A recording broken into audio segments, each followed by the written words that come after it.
RCN, écoutez la différence.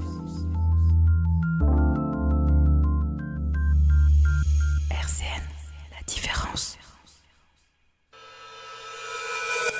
À suivre sur RCN, l'actualité de l'écologie et de l'environnement. Oh, tous ces peuples qu'on assassine, oh, tous ces pauvres qu'on opprime, ces enfants qu'on utilise, ces animaux qu'on martyrise. Il était temps de faire quelque chose, c'est pas ça qui manque, les bonnes causes. Manifestons, pétitionnons et créons une association contre toute forme d'exaction, d'atteinte à la déclaration des droits de l'homme et de sa femme. Ensemble agissons dans le calme.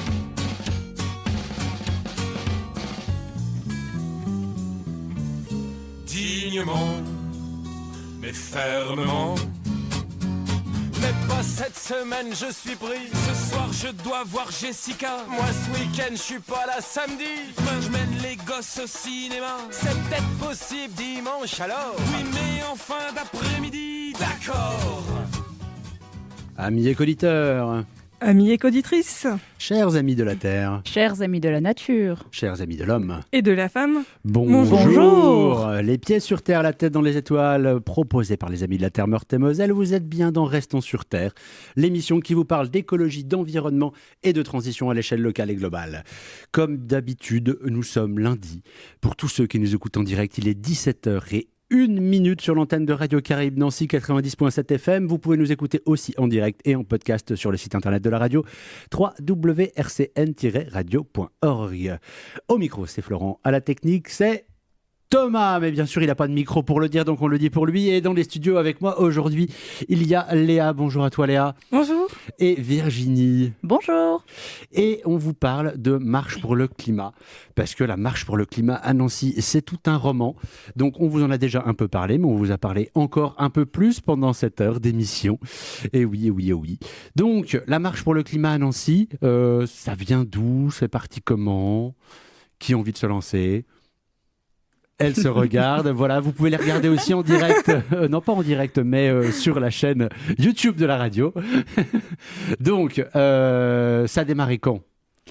Alors ça a démarré, il me semble que la première marche pour le climat à Nancy, elle a eu lieu le 13 octobre.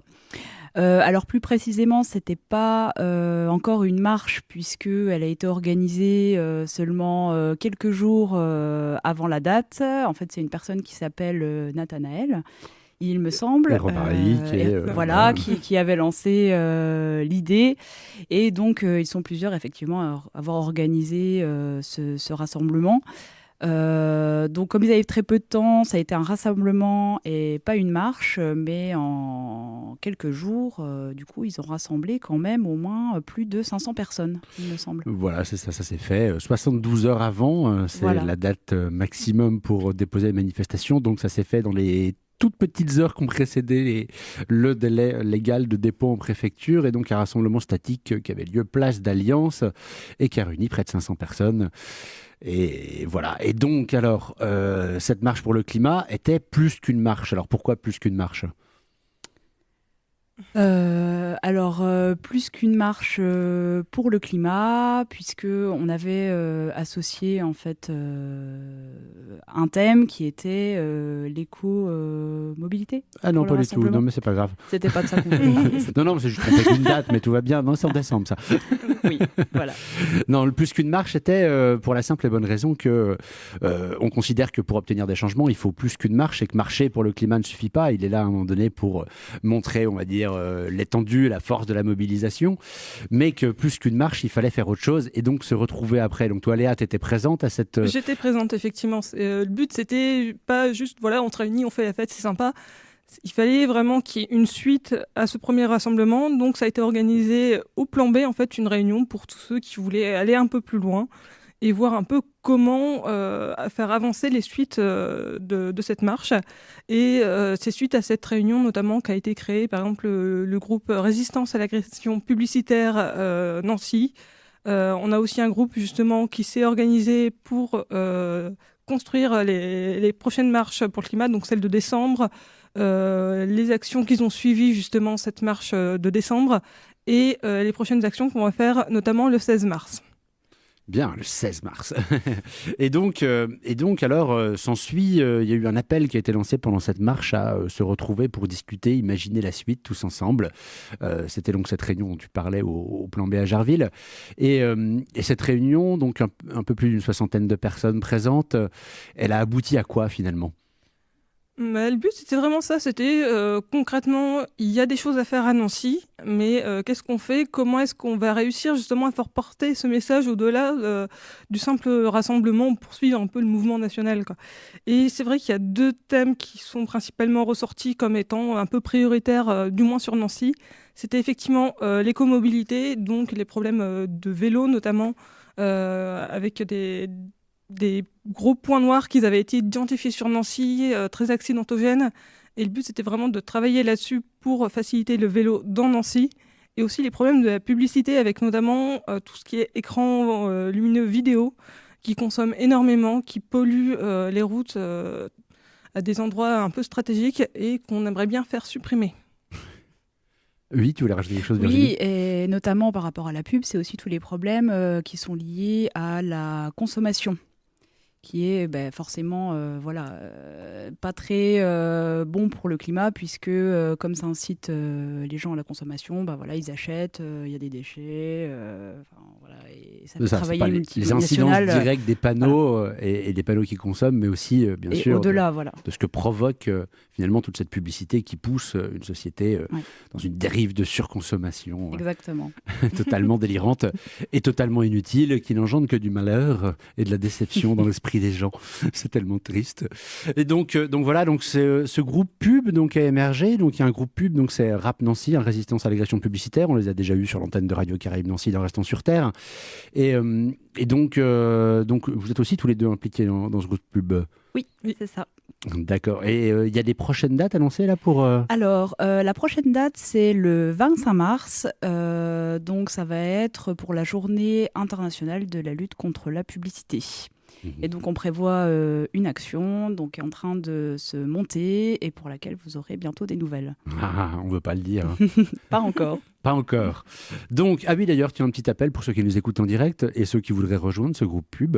Il y a une réunion jeudi soir à 19h30. C'est ça. Donc, jeudi soir à 19h30. Donc, ce sera au Plan B à Jarville. D'accord, 51 rue de la République. C'est donc le plan B, on en a parlé aussi, on a eu une émission sur le plan B, avec ce crowdfunding qui a aussi à réunir 16 000 € sur Nancy, ce qui est assez énorme et je crois pas encore vu dans le milieu associatif autour des questions écologiques et sociales.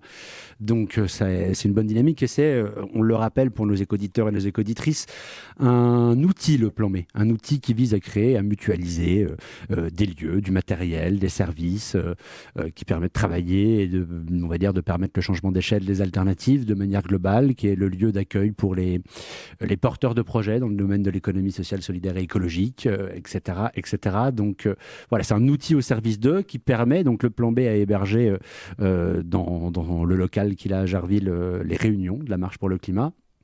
Et cette marche pour le climat, finalement, en fait, elle a eu lieu dans beaucoup d'endroits. Hein. Tout ça est parti quand même après ce qui s'est passé cet été, la démission de Hulot. Comment vous sentez, on va dire, ce mouvement citoyen, finalement, cette émergence des questions climatiques et le lien direct entre les questions climatiques et les questions sociales depuis cet été et ces mobilisations ? Alors déjà, la première chose que j'ai remarqué, moi notamment par rapport à mon entourage, j'ai l'impression que maintenant, c'est plus quelque chose c'est plus un mouvement qui est un petit peu isolé et en marge, c'est que les gens commencent vraiment tous à se rendre compte et ils ont envie de s'investir et se mobiliser. Et je trouve que voilà, c'est notamment par rapport à la démission de Nicolas Hulot, il y en a beaucoup qui se sont posés des questions. Et ces marches, justement, ça a permis aux gens de se rassembler et de voir qu'ils n'étaient pas seuls sur ces problématiques-là. Et ça montre aussi l'urgence d'agir maintenant sur les problèmes climatiques et de justice sociale. D'accord. Et toi, Léa, comment tu ressens cette question de Moi, je l'urgence? me dis, enfin. Franchement, c'est le premier mot qui me vient en tête, parce que les problèmes de réchauffement climatique, les problèmes écologiques, on les connaît depuis au moins les années 70. Et depuis les années 70, quand je regarde un peu tout l'historique, j'ai l'impression qu'il n'y a pas grand-chose qui a bougé, à part quelques scientifiques qui ont fait et des études et qui ont dit « Attention, il faut arrêter de consommer, il faut éviter de trop brûler de pétrole, tout ça. » Mais j'avais l'impression, limite, que c'était des petits rigolos dans leur coin qui étaient en train de crier sans vraiment avoir de réaction du public. Et là, enfin, on a du monde, enfin, on a des gens qui sont là dans les rues pour dire « Oui, il faut bouger, oui, il faut sauver notre planète. » Et heureusement, parce que là, vraiment, on n'a plus le temps. C'est maintenant qu'il faut faire les choses. Sinon, effectivement, on va aller au-delà de seuils critiques où on ne pourra plus revenir en arrière. D'accord. Et cette question, quand on parle de cette question de l'urgence, qui est directement liée à cette question des seuils et au fait qu'on est... Enfin, tous les scientifiques le disent, le dernier scénario, enfin le dernier rapport du GIEC qui a posé le scénario 1,5 degré, donc montre qu'en fait, si on voulait tenir ces 1,5 degré, les mesures qui sont à mettre en place sont des mesures qui sont sans commune mesure à tout ce qu'on a pu voir par le passé. C'est-à-dire moi, je compare souvent ça à l'équivalent d'une économie de guerre. On sait faire, je veux dire. Enfin, moi, j'aime beaucoup cet exemple de l'économie de guerre parce que ça montre d'un côté l'ampleur de ce qu'il faut mettre en place, c'est-à-dire changer radicalement tout ce qu'on connaît à l'heure actuelle. Et en même temps, ça montre que c'est possible parce qu'on l'a déjà fait par le passé pour se tuer les uns les autres. Et donc, voilà, j'arrive pas à me dire qu'on peut pas ne pas être capable de faire ça quand il s'agit de se sauver les uns les autres. Et donc, cette question-là, on a souvent dissocié, et on l'a vu avec la mobilisation des Gilets jaunes, les questions sociales, les questions environnementales. Mais comment vous voyez finalement, vous, ce lien entre les questions... c'est pour ça que d'ailleurs qu'on parle de justice climatique, ça veut bien dire justice sociale et lutte contre le dérèglement climatique. Comment vous ressentez ce lien entre les questions sociales et les questions environnementales? En fait, les deux sont vraiment intimement liés parce que pour réussir à faire cette transition écologique, on va avoir besoin des changements énormes dans notre société. Donc avec des mesures qui vont pas forcément être très drôles au début, justement. Effectivement, s'il faut passer de pétrole, va falloir changer nos technologies. Va falloir développer certaines choses qui vont peut-être imposer des contraintes le temps qu'on trouve la super invention qui va tout régler. Donc, oui, tu penses qu'on peut trouver la grande invention qui va tout régler? Moi, je suis plutôt optimiste. J'espère qu'on aura des ingénieurs qui vont réussir à trouver. De toute façon, la science a tellement évolué ces dernières années. On arrive à faire des choses qui étaient juste impossibles il y a 20 ans. Oui, il suffit de... Il y a moyen de réussir à développer des énergies propres et qu'on puisse garder un certain niveau de confort. Mais en attendant qu'on arrive à trouver ces innovations technologiques, il va devoir y avoir une période un peu de sobriété, effectivement, mais qui n'est pas forcément malheureuse. C'est juste qu'il faut revoir un peu nos habitudes de vie, revoir certaines choses. Voilà, j'ai plusieurs exemples en tête de personnes qui ont fait tout ce qu'ils pouvaient justement pour réduire au maximum leur empreinte écologique et qui vivent très bien. Et effectivement, qu'ils ont des modes de vie qui seraient même durables en fait, pour la planète. Il y a vraiment 2-3 petites bricoles qui doivent encore changer pour certaines ressources non renouvelables, mais c'est devenu vraiment extrêmement faible par rapport à ce qu'ils pouvaient consommer avant. Donc c'est possible, mais oui, ça impose effectivement tout un changement majeur dans nos sociétés. Virginie, à un moment donné, j'ai cru que tu n'es pas tout à fait d'accord avec tout ce qui se disait. Oui et non. C'est-à-dire qu'effectivement, il faut, je pense, qu'on apprenne chacun et chacune à se passer d'un certain confort qu'on a maintenant. Mais bon, c'est quelque chose qui est accessible, je pense, aux personnes les plus riches.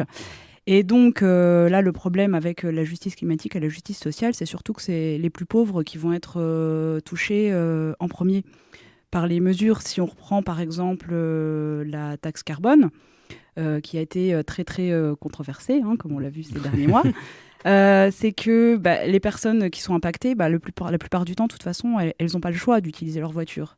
Donc c'est-à-dire qu'à un moment, c'est aux aux décideurs, au gouvernement, au pouvoir public, en fait, de mettre en place et d'investir dans des infrastructures qui puissent être utilisées par chacun. Donc, j'en connais, moi qui habite en campagne, qui n'ont pas forcément les moyens de se racheter, par exemple, une voiture neuve, moins consommatrice d'énergie ou des voitures électriques, même si c'est pas une très bonne solution en soi. Très mauvaise. Voilà. Et voilà, c'est des personnes, si on leur propose des infrastructures adaptées, des trains, des transports en commun, voilà, ce sera les premiers à les utiliser. Oui, et puis après, c'est une question de modèle, encore une fois. Si on ne change pas de modèle, on peut leur dire d'acheter une voiture qui consomme moins. Maintenant, la fabrication même de la voiture ça, oui. et le modèle même de la C'est voiture pas une solution. individuelle nous envoie droit dans le mur, quelle qu'elle soit. Voiture électrique, c'est une belle grosse connerie, parce que si on fait le cycle et l'analyse du cycle complet de la production de cette voiture de A à Z et jusqu'au bout, et de ce que ça peut impliquer, clairement, l'impact est tellement ridicule que ça ne change rien au problème. Donc, encore une fois, ça ne pourrait être que venir combler des besoins à la marge de ce qui ne pourra pas être assuré, et encore une fois, de manière collective, de manière partagée, et pas un véhicule par personne. Et tout ça, c'est un modèle qu'il faut réussir à changer. Donc, on voit bien que les mesures qui sont développées par le gouvernement ne répondent pas à ces questions-là. Moi, je propose une première pause musicale. Parce que, bien évidemment, l'objet de ces marches, c'est de mettre en mouvement les gens, c'est finalement de recruter. Et Calune a une chanson qui est très très bien pour ça, et elle s'appelle « On recrute ».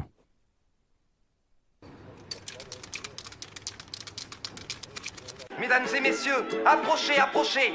On recrute.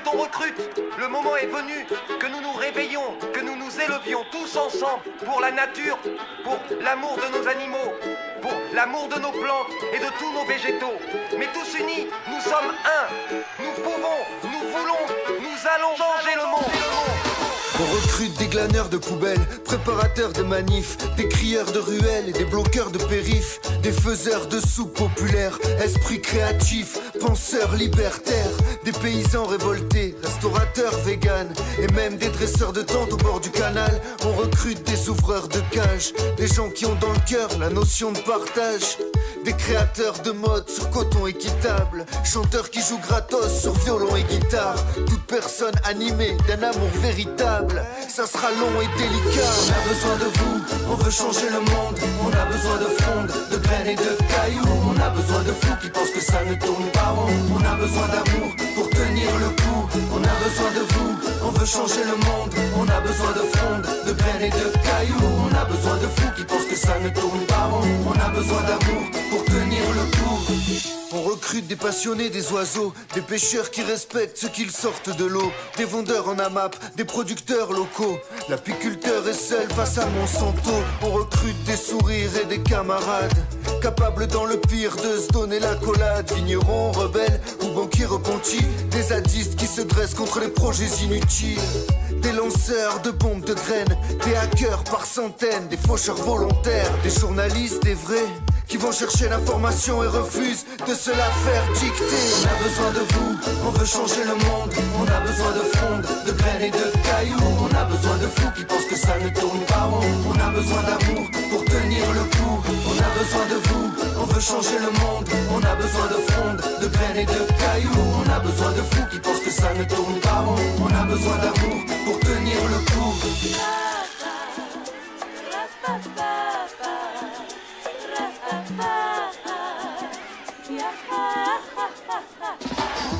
On recrute de belles âmes pour l'accueil des réfugiés et des voleurs de chaises à la BNP, des protecteurs des grands singes, d'une nature sans défense qui dénonce un tourisme à dos d'éléphants, des lanceurs d'alerte et parfois de cailloux.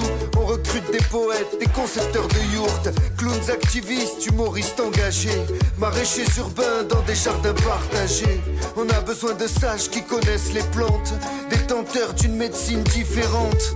On recrute des peintres au grand cœur pour colorier le monde de toutes les couleurs. On a besoin de vous, on veut changer le monde. On a besoin de frondes, de graines et de cailloux. On a besoin de fous qui pensent que ça ne tourne pas rond. On a besoin d'amour pour tenir le coup. On a besoin de vous, on veut changer le monde. On a besoin de frondes, de graines et de cailloux. On a besoin de fous qui pensent que ça ne tourne pas rond. On a besoin d'amour pour tenir le coup.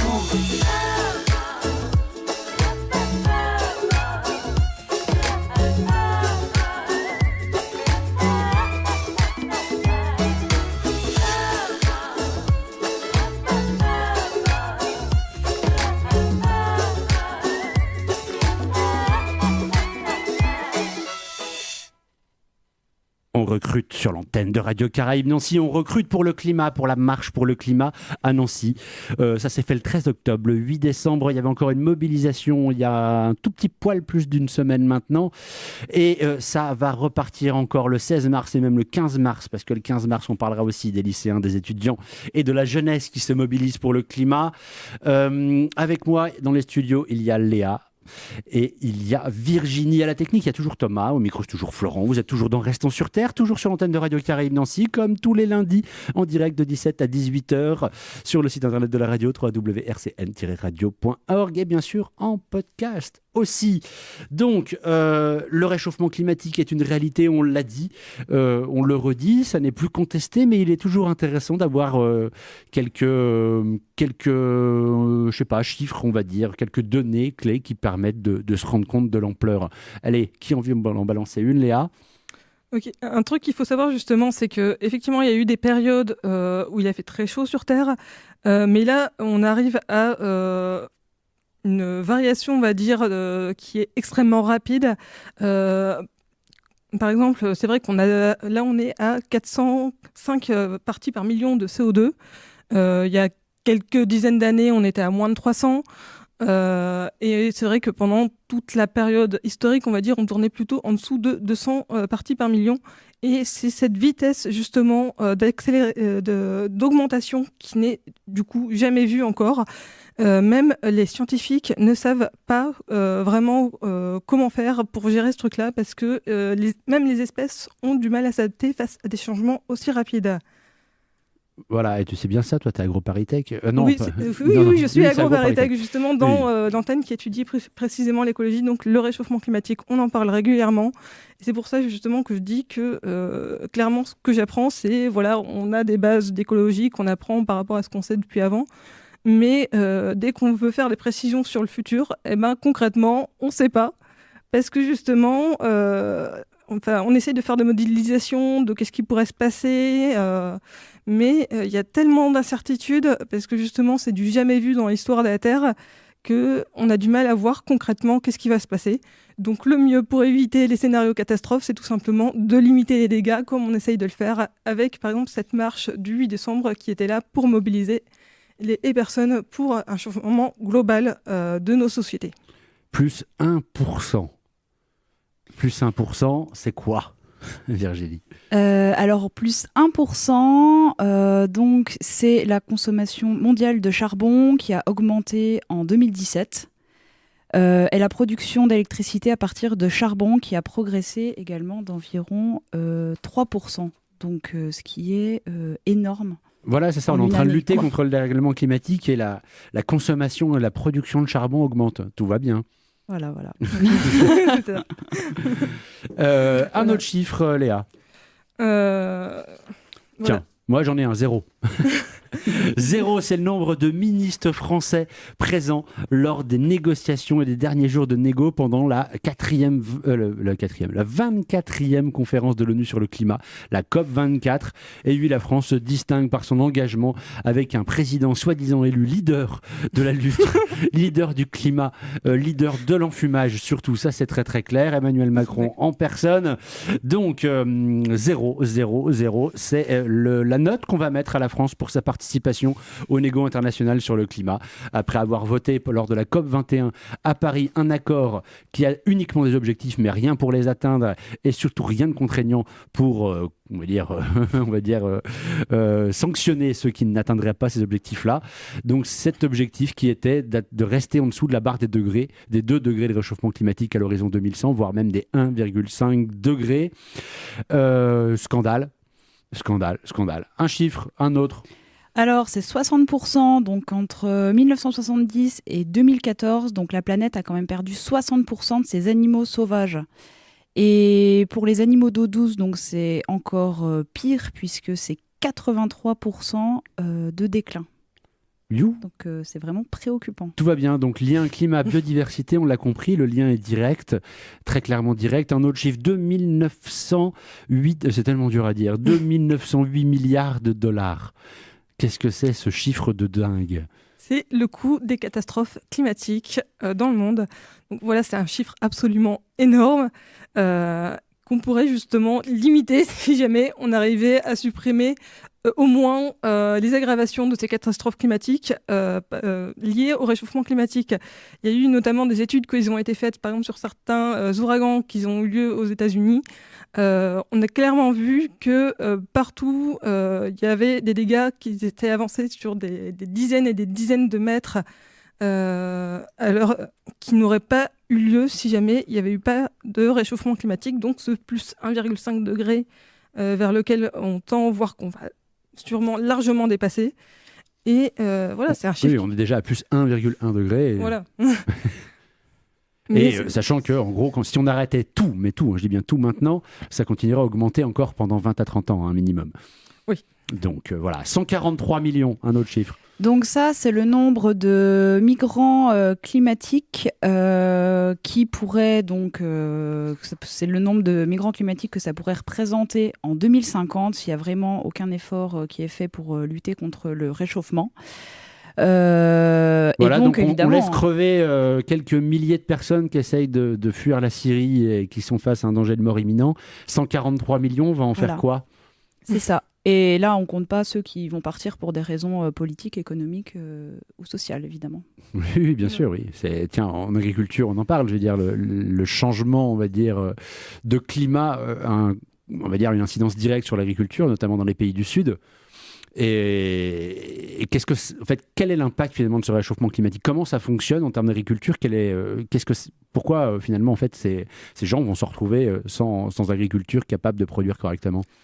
C'est vrai qu'il y a tout un tas de paramètres en fait, qui sont en train de bouger face à l'agriculture. Par exemple, le régime des pluies.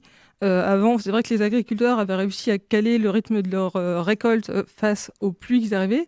Puis maintenant, on se retrouve avec des sécheresses, des périodes de grêle, des pluies intenses, aussi des problèmes de parasites qui étaient présents uniquement dans certaines régions qui sont en train de se déplacer. Enfin, voilà tout un tas de problèmes au final qui sont en train de se mettre sur des régions qui n'en avaient pas. Et du coup qui diminuent les rendements, voire qui détruisent complètement les récoltes. On a aussi tout ce qui est problématique d'avancée du désert, voilà, toutes des petites choses bien sympathiques, et du coup qui détruisent des récoltes potentielles et qui peuvent mener facilement à certaines famines.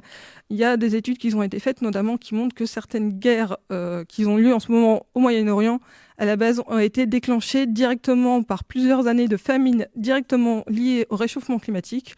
Donc voilà, dès que vous mettez des gens affamés, qui sont sur les nerfs, qui réclament de l'aide de l'État, et l'État qui ne peut pas gérer ces problèmes-là, ça peut très vite partir en guerre civile, guerre de toutes les formes. Et c'est quelque chose qui est bien connu, mais malheureusement, dont on ne parle pas assez. Voilà, donc on le disait, on le disait tout à l'heure, l'été 2018 a été extrêmement chaud et a vraiment été finalement a participé à la prise de conscience collective en France de la situation. Donc c'est ce facteur ajouté aux autres facteurs qui ont amené cette prise de conscience. À Nancy, le 13 octobre, pour la mobilisation, il faisait 27 degrés à Nancy. Le 13 octobre, tout est normal. Et les 4 dernières années, c'est-à-dire 2018, 2017, 2016 et 2015, si je sais bien compter, les 4. C'est ça. C'est ça, oui. Sont les 4 années les plus chaudes de toute l'histoire, on va dire moderne, entre guillemets, c'est-à-dire, voilà, sans compter les cycles qui se sont passés il y a très, très, très, très longtemps. Oui, il y a plusieurs millions d'années, effectivement. Non, et voilà. Et donc, en gros, il faut se représenter ce que ça pouvait être à l'époque. Le niveau des mers était 10 à 20 mètres plus élevé qu'il l'est à l'heure actuelle. C'est ça. Et tu parlais tout à l'heure, on en parlait hors antenne, de la vitesse de l'accélération qui, clairement, empêche de mettre en question les causes anthropiques, c'est-à-dire le facteur humain comme étant celui qui est responsable du dérèglement climatique. Oui, parce que c'est vrai qu'en ce moment, on est clairement dans la 6e grosse extinction. Voilà, si on parle par exemple de la plus connue, c'est celle des dinosaures qui a eu lieu il y a moins 65 millions d'années. Mais il faut savoir que ce sont des choses qui se sont faites sur des millions d'années. Il y a eu des périodes, effectivement, la météorite qui s'est crashée sur la Terre. Il y a eu des nuages de cendres volcaniques. Mais voilà, ça s'est fait sur un temps au final suffisamment long, de manière à ce que les espèces restantes qui ont survécu à cette catastrophe puissent s'adapter par les mécanismes traditionnels un peu de la sélection. Mais là, le truc, c'est qu'on est à une vitesse tellement rapide que ces mécanismes ne sont même pas suffisant pour arriver à faire évoluer justement ces espèces vers le nouveau climat vers lequel on tend. Donc voilà, on a des espèces qui sont en train complètement d'être décimées en quelques décennies, ce qui est du jamais vu, juste à cause de ce réchauffement climatique qui pourrait pourtant paraître pas très gros, parce que 1 degré, quand on regarde un peu la différence, comment on le ressent, c'est pas forcément évident. Voilà, mais encore une fois, 1 degré, c'est une température moyenne à la surface de la planète. Ça veut dire surtout beaucoup plus d'événements climatiques extrêmes, d'ouragans, de tempêtes, de typhons, de raz-de-marée et autres Voilà, on a des sécheresses. actualités comme ça tous les jours. Inondations. Encore en C'est ça. Australie, voilà, Oui, voilà. il y a ces quelques jours. Et ça qui est amusant, entre guillemets, justement, c'est qu'en ce moment, on a des espèces de chauves-souris, par exemple, qui sont en train de se faire décimer en Australie tellement il fait chaud. Et de l'autre côté, aux États-Unis, il y a des périodes de grand froid et des villes complètement paralysées par la neige au même moment sur la planète. Voilà, 2 événements opposés et directement liés au réchauffement climatique. Voilà, pareil, les incendies cet été en Europe du Nord, du jamais vu, les incendies incontrôlables Même en en Californie. France, c'est ça, tous les lacs asséchés qu'il y a eu cet été. Mais bien sûr. On n'a jamais vu ça. Le niveau du lac d'Annecy cet été était quelque chose d'assez catastrophique. intéressant à voir. Même le lac de Bouzet pour les Vosgiens, c'était catastrophique. Lac de Bouzet, que je ne connaissais pas. Mais oui, exactement. Donc revenons à notre marche pour le climat. Donc on a remis le contexte, on a mis le contexte de l'urgence, on y a posé quelques ordres de grandeur qui permettent de voir et de comprendre. Et je me suis coincé le pied sur la pédale et mon siège a descendu de 3 mètres. Je suis maintenant couché sous la table, ne vous inquiétez pas, je suis toujours devant le micro, bonne hauteur. Et donc cette marche pour le climat, le 13 octobre, on l'a dit, une réunion après qui a permis cette mobilisation de lancer une campagne sur la publicité, de vraiment vouloir des transformations en profondeur sur le territoire. Donc un autre groupe qui s'est monté, qui travaille sur les questions du vélo et de l'aménagement, on va dire de l'écomobilité et en particulier du vélo. Et le 8 décembre, donc, nouvelle mobilisation. Là, cette fois, une marche s'organise. Une marche est déposée en préfecture par 4 personnes représentant 4 organisations. Et qu'est-ce qui se passe ? Eh bien, voilà, c'est notre très cher préfet, donc qui a interdit. Éric Freslinard, pour ne pas le nommer. Voilà.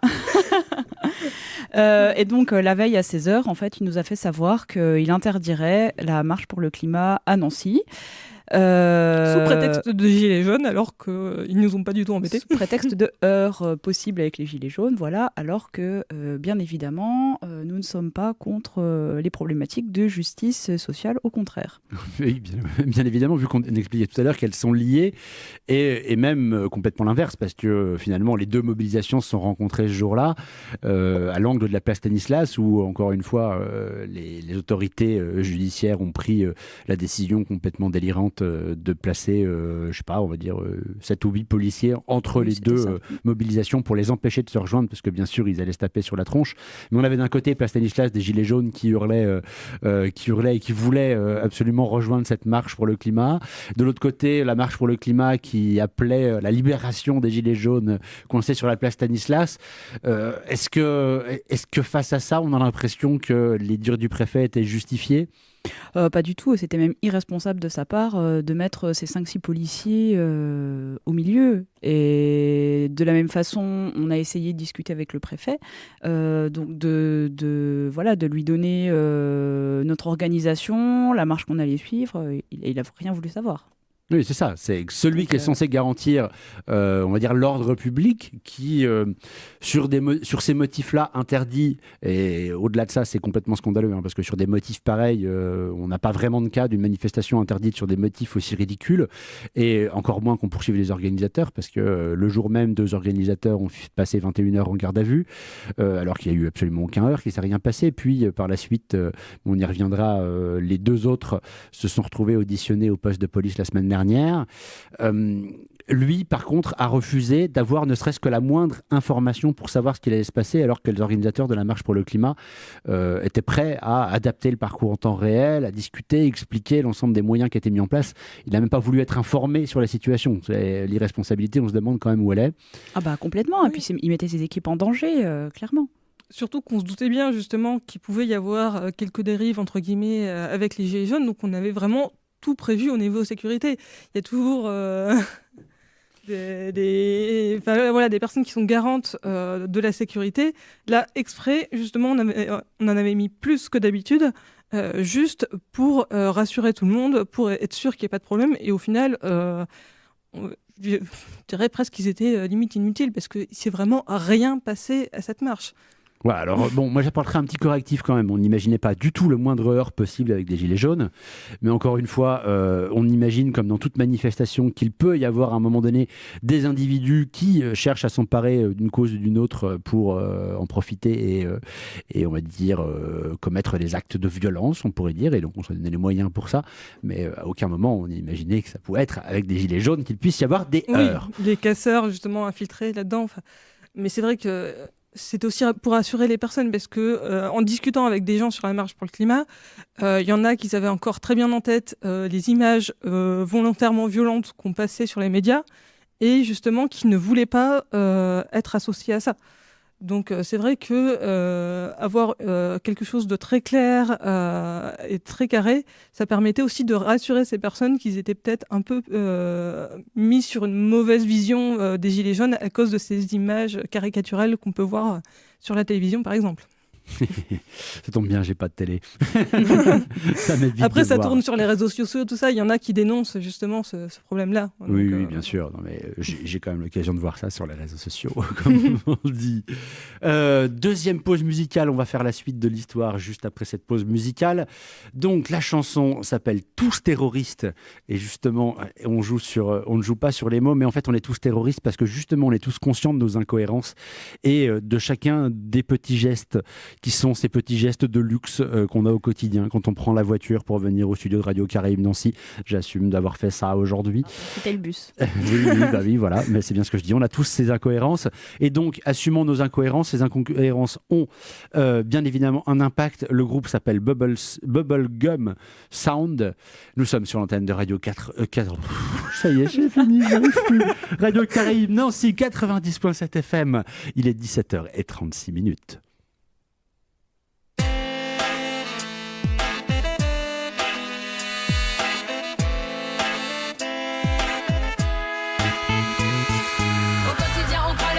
Les extraterrestres, pendant qu'on visite la Terre sans laisser de reste, chacun ses petits gestes, tous terroristes.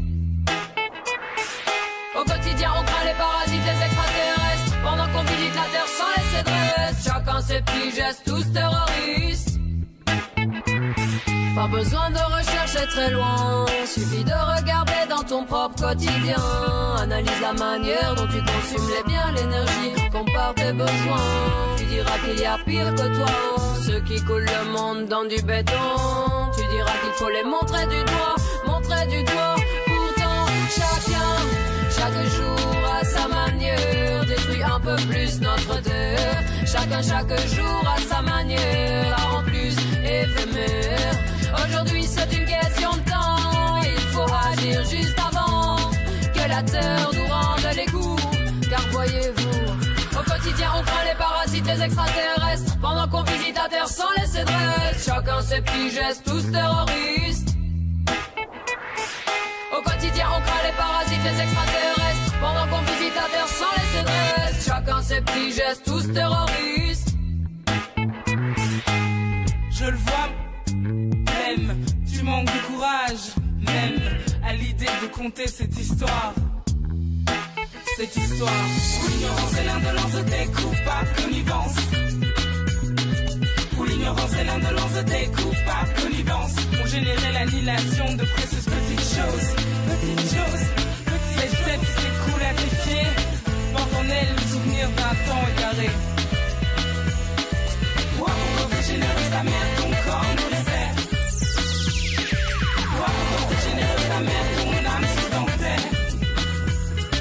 Au quotidien on craint les parasites, les extraterrestres, pendant qu'on visite la terre sans laisser de reste, chacun ses petits gestes, tous terroristes. Au quotidien on craint les parasites, les extraterrestres, pendant qu'on visite la terre sans laisser de reste, chacun ses petits gestes, tous terroristes. Quoi ? L'intérêt de t'enterrer, c'est la fin du monde. Paraît qu'il y a plus d'eau, qu'on dort sur nos tombes. Rien à foutre, je pars en trombe, ma 4x4 crash sans honte, des fumées. J'fumais, balance mes déchets sans gêne. Là où je traîne, je vis en Europe. Rien ne m'arrivera jamais, rien ne m'arrivera jamais.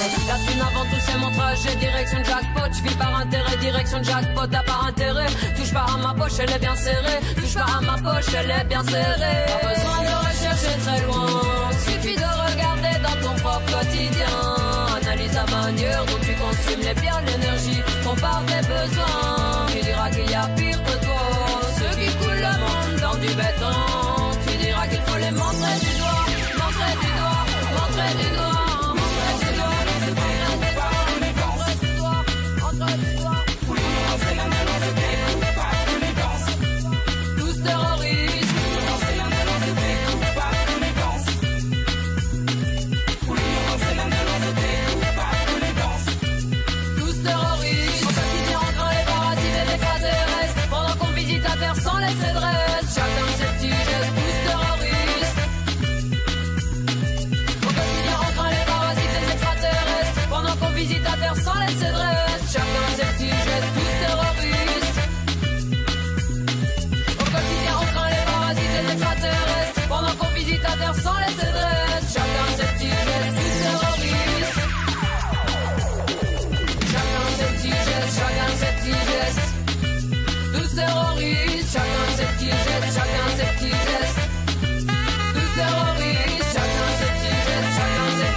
Chacun ses petits gestes, tous terroristes sur l'antenne de Radio Caraïbes Nancy. Oui, on assume nos incohérences, mais bien sûr, c'est pour ça qu'il faut changer le système et pas le climat. C'est bien sûr le système qui est responsable, parce qu'à l'heure actuelle, on ne demande pas de pouvoir ne pas avoir les transports en commun adaptés, ne pas avoir accès à des produits qui ne détruisent pas la planète, ne pas avoir accès à des sources d'énergie qui, elles, seraient propres, etc., etc. Donc la responsabilité, on sait où elle est pas dans nos mains, mais la responsabilité qui est dans nos mains, c'est celle de se mobiliser, c'est celle de marcher pour le climat, c'est celle de se mobiliser, de créer du rapport de force, de changer entre profondeur nos territoires, de permettre le changement d'échelle de nos alternatives, de permettre à des radios comme RCN d'avoir demain 40 000 auditeurs minimum sur l'agglomération de Nancy. Thomas, franchement, 40 000 auditeurs, quand est-ce que tu les auras sur Nancy ? Mais bien sûr, ça fait partie des enjeux, parce que effectivement, il faut une information libre, indépendante, il faut donner au mouvement citoyen les moyens d'agir, parce qu'à l'heure actuelle, eh bien, on voit bien, les responsables ne le font pas. Nous sommes donc toujours avec Léa et Virginie qui ont participé, co-organisé aussi la marche pour le climat de Nancy du 8 décembre. Donc je le disais tout à l'heure, la marche pour le climat à Nancy le 8 décembre avait été initialement déposée par 4 personnes représentant 4 organisations. Donc Florent Compin pour les Amis de la Terre Meurthe-et-Moselle, Denis Crolotte pour le Mouvement pour une alternative non violente à Nancy. Donc ces 2 personnes ont passé 21 heures en garde à vue. Donc donc j'ai passé 21 heures en garde à vue. Ensuite, nous apprenons la semaine dernière que 2 autres personnes, les 2 autres qui ont déposé, c'est-à-dire Fabrice Holner d'Attaque 54 et Adrien Fournet de Eden, donc l'entente pour la défense de l'environnement nancéen, allait être auditionnée par la police. Donc le préfet interdit cette manifestation, poursuit les organisateurs. Quelle a été la réponse finalement quelques heures avant, parce que cette interdiction tombe à 16h la veille, la marche était à 14h le lendemain. Qu'est-ce qui s'est passé dans ces quelques heures, et qu'est-ce qui fait que ce truc-là à Nancy a été énorme ? Eh bien, donc il y a des citoyens qui ont décidé de se mobiliser face à cette urgence climatique et sociale, puisque c'était inadmissible pour nous d'annuler la marche et de ne pas y participer. Donc il y a 85 personnes qui se sont portées co-organisateurs pour que cette marche puisse avoir lieu. Et pour soutenir la marche et les personnes qui voudraient participer. Donc, voilà, et se révolter face à l'injustice de cette C'est interdiction, alors que dans 185 villes, des mobilisations se déroulaient. Qu'est-ce qui faisait qu'à Nancy, cette manifestation ne pouvait pas se dérouler, même à Paris, à Paris, qui était quand même le lieu où on disait ce jour-là que des gens allaient venir armés à Paris. Enfin, on suscitait toutes les craintes possibles. Et à Nancy, il n'y avait rien qui laissait présager ça. Donc, cette injustice était quand même oui, énorme. non, mais tout à fait, c'était totalement subjectif. Enfin, il n'y avait aucun motif valable de la part du préfet pour interdire cette marche, quoi. Voilà, mis à part une espèce de fierté mal placée, peut-être, Voilà. d'un groupe de personnes qui refusaient d'annuler cette mobilisation. Voilà donc, alors je le disais, donc la semaine dernière, donc encore une fois, à quelques heures, 72 heures avant une mobilisation nationale sur le climat, dans 90 villes en France se déroulaient des mobilisations, donc le week-end des 26 et 27 février, et 72 heures avant, à Nancy, par contre, la décision avait été prise collectivement de ne rien faire. Oui, voilà, on voulait se concentrer plutôt sur la date du 16 mars pour faire en profiter pour une grosse mobilisation et une grosse action collective. C'est ça, en fait, notre but était vraiment d'éviter un peu l'essoufflement qu'il pouvait y avoir si jamais on devait faire des manifestations qui se répétaient tous les mois sans réel changement. Donc notre but c'était de base juste de faire une très grosse manifestation le 16 mars. Mais effectivement, ça a un peu changé la donne quand on a appris les auditions des deux autres organisateurs initiaux de la marche. Voilà, et donc alors encore une fois, la première fois réaction très intéressante, 85 personnes qui se déclarent, qui donc renseignent leur nom, leur prénom, date et lieu de naissance, qui signent, qui s'engagent et qui comprennent le risque juridique, un risque juridique pas anodin, 7 500 € d'amende, 6 mois de prison, 85 personnes qui donc bravent cette loi. Et donc là, se retrouvent les deux nouvelles personnes auditionnées, encore une fois.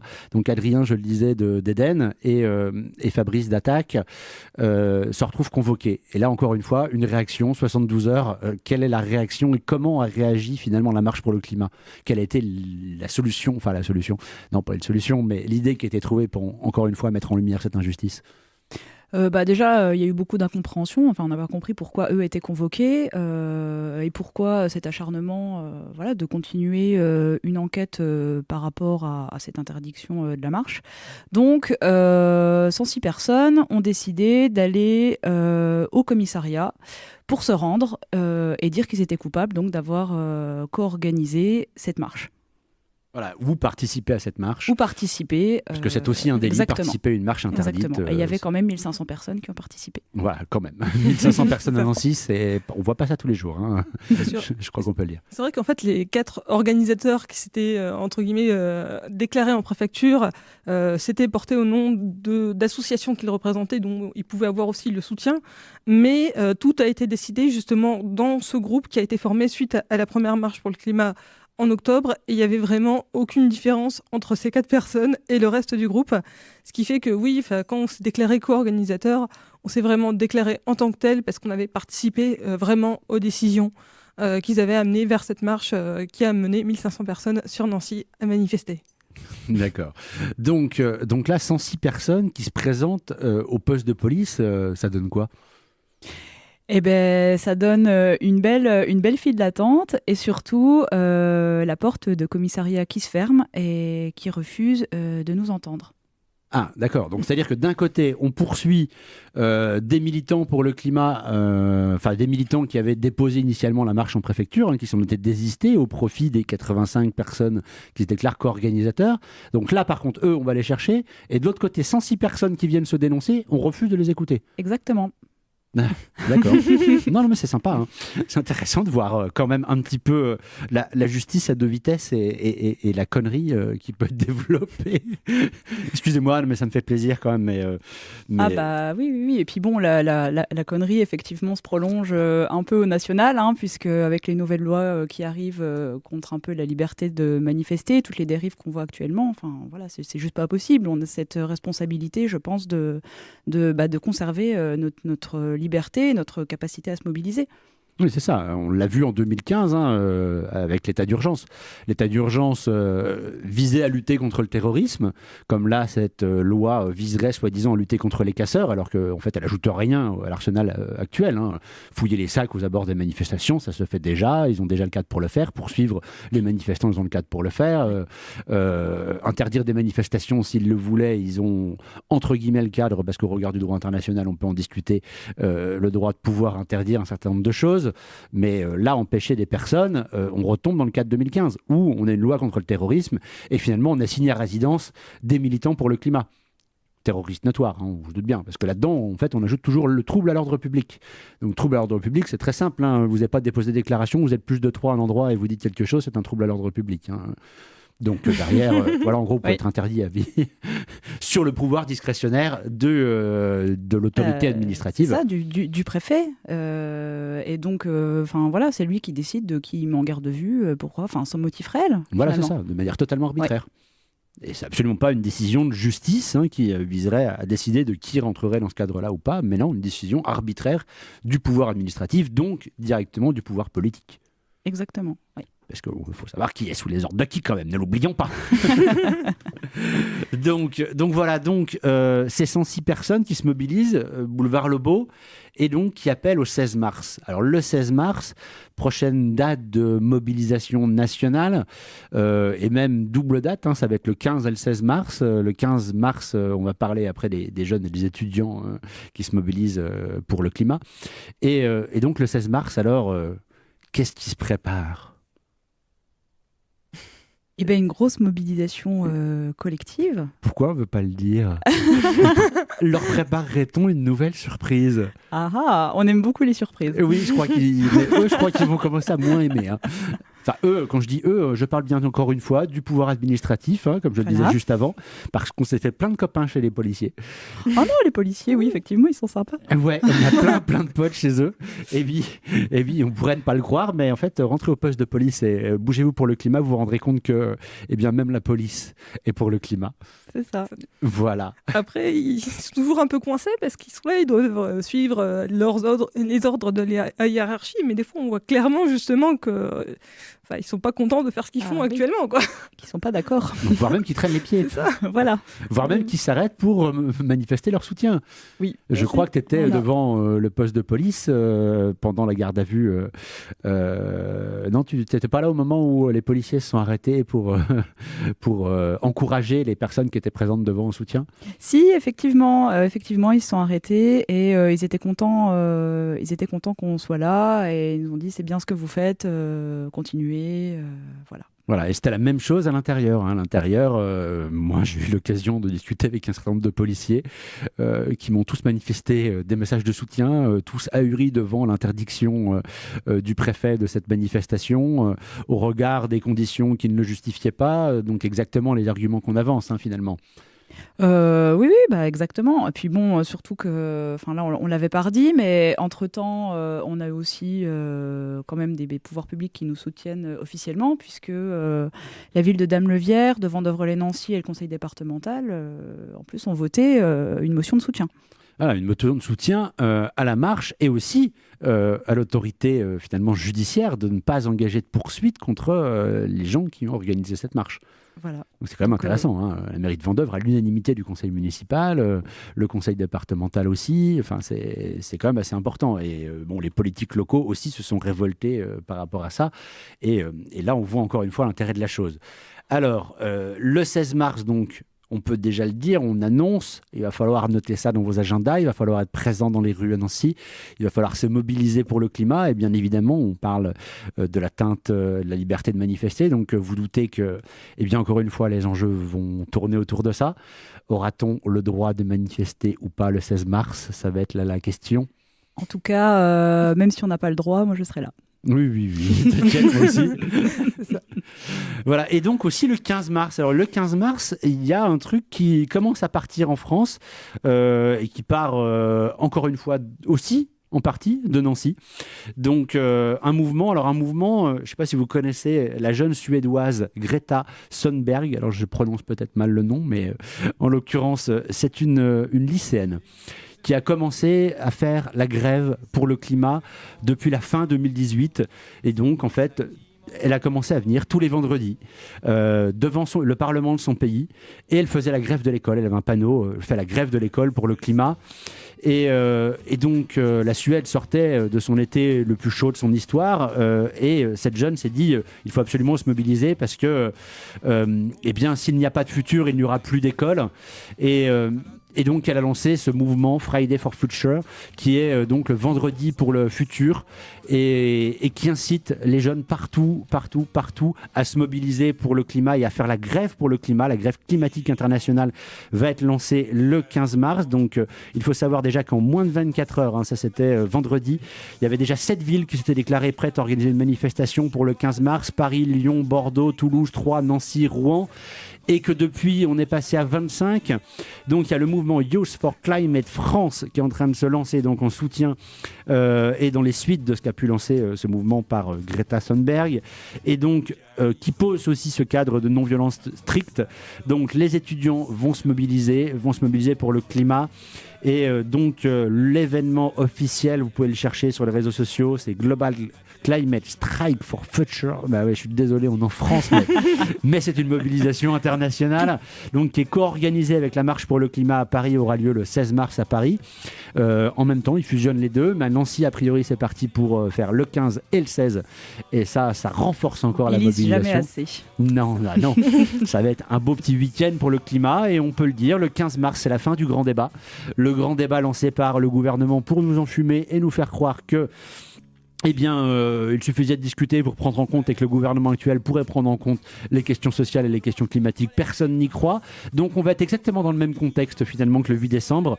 Des gilets jaunes qui vont être fortement mobilisés, et même largement au-delà des gilets jaunes et des soutiens des gilets jaunes, des gens pour le climat. On va avoir en fait cette même conjoncture, ces mêmes facteurs, la même situation que le 8 décembre.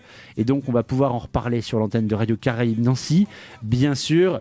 Mais le préfet prendra-t-il la décision d'interdire cette marche, ou bien alors le préfet prendra-t-il la décision de ne pas interdire cette marche et donc de démontrer qu'il avait injustement interdit cette marche le 8 décembre? C'est une question qui se pose. C'est une question à laquelle, bien sûr, on vous a dit que la marche pour le climat réserve des petites surprises. Donc, on va en reparler et surtout, notez dans vos agendas le 16 mars. Nous étions sur l'antenne de Radio Caraïbes Nancy. Avec moi, il y avait Léa. Eh bien, Léa, un dernier petit mot pour nos auditeurs et nos écoditrices. Que dire à part continuer justement dans cette lancée de mobilisation, parce que si on agit tous maintenant, on pourra vraiment faire de très belles choses et on compte vraiment sur vous. Et Virginie? Eh ben, pour ceux qui ne l'auraient pas encore fait, osez, c'est maintenant et on a vraiment besoin de vous. D'accord. Donc, l'émission se termine. Vous étiez sur l'antenne de Radio Caraïbes Nancy. Amis écoditeurs, amis écoditrices, chers amis de la Terre, chers amis de la nature, chers amis de l'homme et de la femme, bonsoir. Les pieds sur terre, la tête dans les étoiles est proposée par les amis de la Terre Meurthe-et-Moselle. Vous étiez bien dans Restons sur Terre, l'émission qui vous parle d'écologie, d'environnement et de transition à l'échelle locale et globale, comme tous les lundis en direct sur l'antenne de Radio Caraïbes Nancy 90.7 FM, en direct aussi et en podcast sur le site internet de la radio www.rcn-radio.org. Au micro c'était Florent, à la technique c'était Thomas.